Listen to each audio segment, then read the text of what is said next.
सबसे पहले विधानसभा दर्शकों को लिए चलते, वहां पर रघु शर्मा जी के संबंध कुछ कह रहे हैं। दोपहर 12:30 बजे पहले आप लोग तो बंद कर लो अपनी आवाज। लड़ाई बंद कर लो, शुरू करेंगे युद्ध खत्म।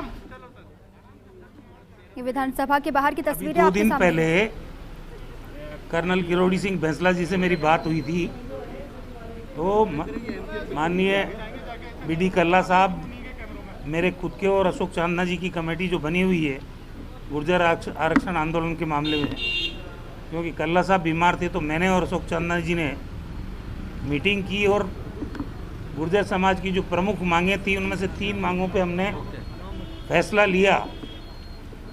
उसके बावजूद भी आंदोलन की बात वो कर रहे हैं। कल करीब 40-45 गुर्जर नेता बयाना से हमारे पास आए थे रात को, करीब आधी रात तक 1 बजे तक हम लोग, अशोक चांदना जी और मैंने उनसे बातचीत की है। कई मुद्दों पे चर्चा कल रात को भी हुई। फिर ये तय हुआ कि अधिकारियों के साथ उनकी आज 12:30 बजे सचिवालय में मीटिंग होगी और उसके बाद, क्योंकि मुद्दा तो कुछ बचा नहीं है, आरक्षण आंदोलन 5% आरक्षण पिछड़े वर्ग के रूप में, अति पिछड़ा वर्ग के रूप में गुर्जर समाज ने मांगा था, वो अशोक गहलोत जी की सरकार, कांग्रेस पार्टी की सरकार उनको दे चुकी है। आरक्षण वाला मामला तो पहले ही समाधान हो चुका है, लेकिन और कोई छोटी मोटी जो बातें हैं उनकी, उन बातों के ऊपर रात को भी चर्चा हुई, आज भी चर्चा होगी। वार्ता के दरवाजे सरकार के लिए हमेशा खुले हैं, किसी के लिए भी, लेकिन कोई ये चाहे कि बात ही नहीं करे तो वो ठीक बात नहीं है। बातचीत से ही समस्या का समाधान निकलता है। आज अब उनसे वार्ता करेंगे, वार्ता करने के बाद मुझे उम्मीद है कि कोई बड़ी बात समस्या नहीं आएगी, समाधान निकलेगा। चेतावनी दे रहे हैं कि पटरी पर ही वार्ता होगी। कौन चेतावनी दे रहा? ये जो 41 लोग आए हैं कल रात को, ये तो चेतावनी की भाषा में बात नहीं कर रहे हैं। अब ये कितने गुटों में बटा हुआ ये तो मुझे मालूम नहीं है, लेकिन जिस जगह पे आंदोलन करने वाले हैं, जो हमें बताया गया है, वहाँ के स्थानीय जो भी जिम्मेदार लोग हैं, कई सरपंच हैं इनमें, कई रिटायर्ड ऑफिसर्स हैं, आर्मी के भी हैं, वो सब लोग कल आए थे और उन्होंने कहा साहब बातचीत से अगर हमारी समस्या का समाधान निकलता है तो हम तो वार्ता के जरिए, क्योंकि बार बार आंदोलन करना हम लोगों के लिए भी ठीक बात नहीं है और बिना कारण आंदोलन करना, तो एक तरफ ये वार्ता के दरवाजे जो हम कह रहे खुले हैं और ये वार्ता करना चाहते हैं, और दूसरी तरफ आप कह रहे हो कि वो तो कह रहे हैं पटरी पे बात करते हैं। पटरी पे कभी बात नहीं होती है।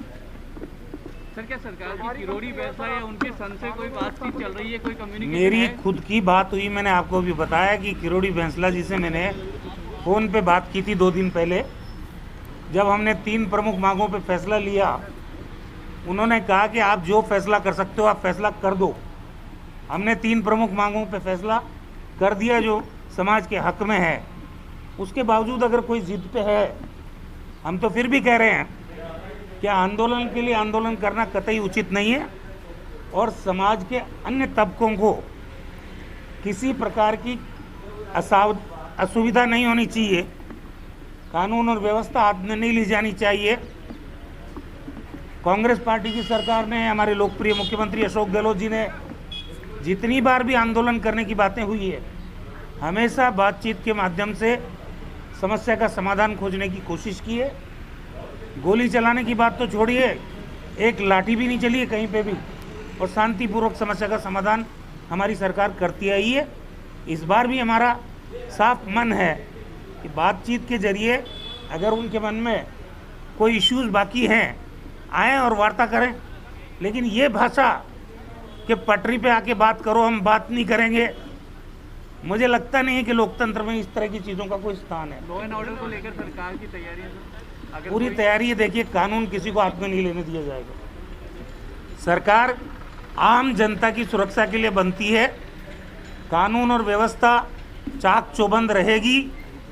किसी भी व्यक्ति को किसी प्रकार की कठिनाई राजस्थान में नहीं हो, इस बात को सरकार सुनिश्चित सर करेगी। आज एक 3 बिल लेके आ रहे हैं जो केंद्र का जो बिल लेकर आई थी उनके किसानों को कमर तोड़ दी।